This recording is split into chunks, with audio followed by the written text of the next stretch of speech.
दोस्तों, भारतीय जनता पार्टी ने operation lotus चलाते हुए एक बार फिर से अपनी पार्टी तोड़ो राजनीति को अपनाते हुए आम आदमी पार्टी में बड़ी सेंध लगा दी है। जी हां, जिस अरविंद केजरीवाल ने राघव चड्ढा को राजनीति का सितारा बनाया, अपनी पार्टी में सीधा सांसद बनाया, अब उसी केजरीवाल को धोखेबाज बताकर राघव चड्ढा भारतीय जनता पार्टी में शामिल होने जा रहे हैं और अपने साथ में राज्यसभा के 2/3 सांसद लेकर जा रहे हैं। यानी कि आम आदमी पार्टी के 10 में से 7 सांसदों को भी अपने साथ लेकर भाजपा का दामन थामने जा रहे हैं और इसका ऐलान खुद राघव चड्ढा ने किया है।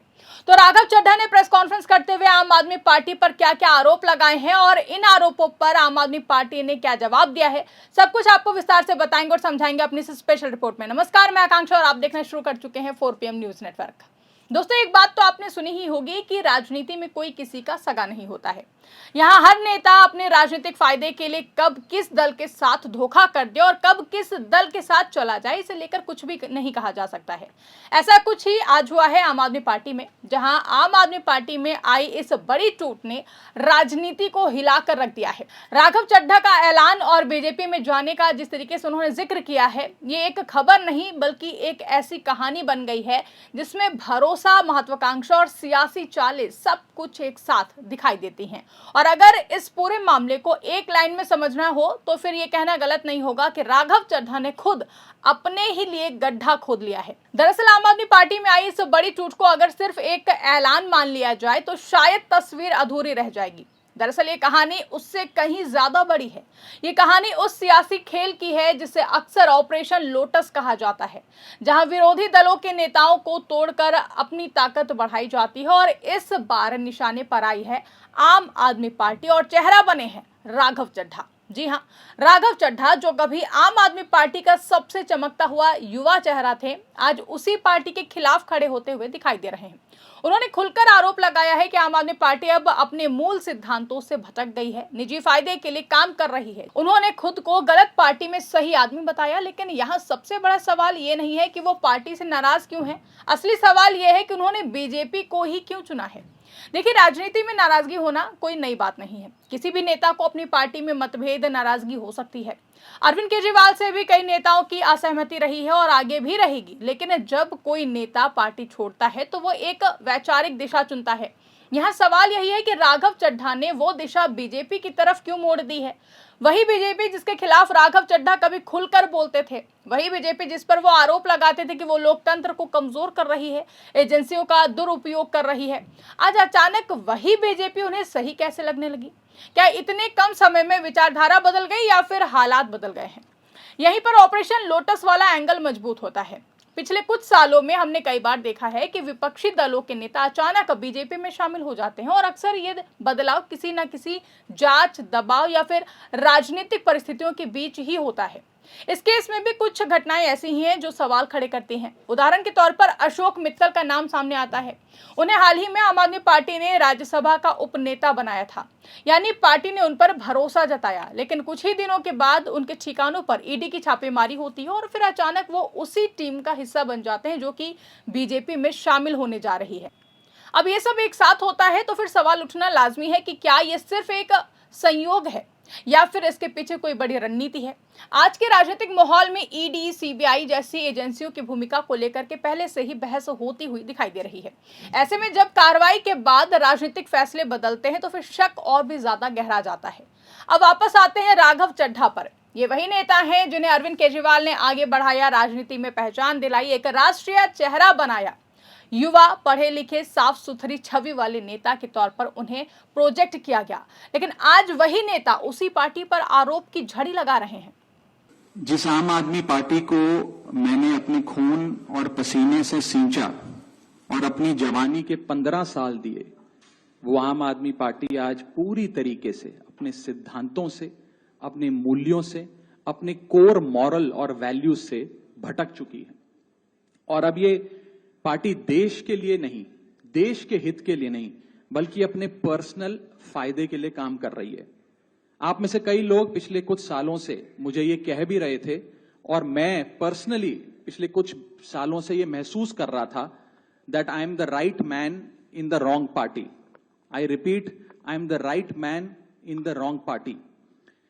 इसलिए आज हम ये अनाउंस करते हैं, मैं ये अनाउंस करता हूं कि मैं आम आदमी पार्टी से दूर जा रहा हूं और जनता के पास जा रहा हूं। आज सत्ता की आंखों में आंखें डालकर पत्रकारिता करना मुश्किल हो गया है। हमारे 4 PM नेशनल यूट्यूब और फेसबुक चैनल को, जिसे आपका प्यार और विश्वास हमेशा से मिलता रहा है, उसे बंद करके सरकार ने यह साबित कर दिया है कि वो आपके सवालों से कितना डरती है। मुश्किल दौर है, लेकिन हम ना रुके थे और ना ही रुकेंगे। हम सच के लिए हमेशा लड़ते रहेंगे। ऐसे में 4 PM यूपी को ज्यादा से ज्यादा ज्वाइन करें और स्वतंत्र पत्रकारिता को जिंदा रखने के लिए जितना हो सके उतना हमारा आर्थिक सहयोग करें। आपके सहयोग से ये जंग हम जीत कर रहेंगे। तो जैसा कि आपने सुना कि राघव चड्ढा ने कहा कि मैं आम आदमी पार्टी से दूर जा रहा हूं और जनता के पास जा रहा हूं। चलो यहां तक तो ठीक था। नाराजगी हो सकती है, मतभेद हो सकते हैं, लेकिन फिर वही सवाल कि अगर पार्टी गलत हो गई थी तो क्या उनका दूसरी पार्टी के रूप में दूसरा ऑप्शन सिर्फ बीजेपी ही था? क्या देश में और कोई राजनीतिक पार्टी नहीं थी, या क्या कोई नई शुरुआत नहीं की जा सकती थी? आखिर बीजेपी को ही क्यों चुना गया है?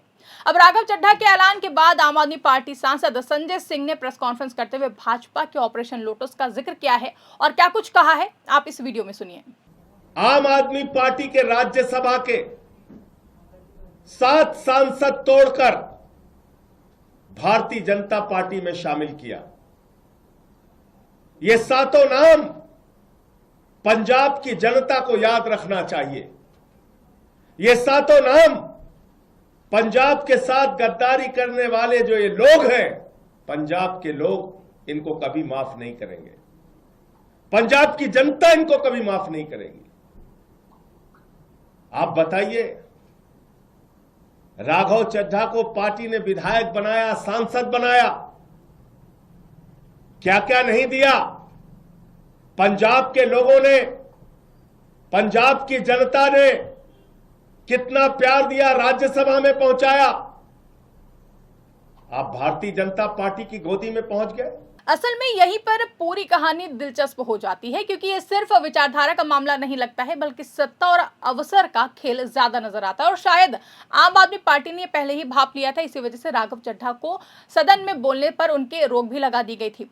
जहां बीजेपी आज सत्ता में है, ऐसे में वहां जाना कई नेताओं के लिए फायदेमंद बन सकता है और शायद इसी वजह से राघव चड्ढा ने फैसला लिया है। लेकिन इतिहास ये भी बताता है कि बीजेपी में जाने के बाद हर नेता का भविष्य चमकदार नहीं होता है। शुरुआत में जोरदार स्वागत होता है, लाल कालीन बिछा दी जाती है, बड़े बड़े बयान दिए जाते हैं, मीडिया में जगह मिलती है, लेकिन कुछ समय के बाद वही नेता धीरे धीरे हाशिए पर चले जाते हैं। जैसे कि हमने बिहार में सीएम नीतीश कुमार को हाल ही में देखा भी है। आगे जाकर राघव चड्ढा के सामने भी यही चुनौती हो सकती है। कुछ भी कहा नहीं जा सकता, क्योंकि राजनीति में ये सारी पॉसिबिलिटीज होती हैं। अब सवाल यह भी है कि क्या वो बीजेपी में अपनी जगह बना पाएंगे, या फिर वो भी उन नेताओं की लिस्ट में शामिल हो जाएंगे जो शुरुआत में चर्चा में रहे और बाद में धीरे धीरे गायब हो गए। क्या उन्हें वही पहचान जो आम आदमी पार्टी में मिलती थी, वही पहचान भारतीय जनता पार्टी में मिलेगी?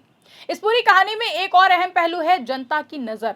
आज का मतदाता पहले से ज्यादा जागरूक है। वो सिर्फ बयान नहीं, बल्कि घटनाओं के पीछे की टाइमिंग और पैटर्न को भी देखता है।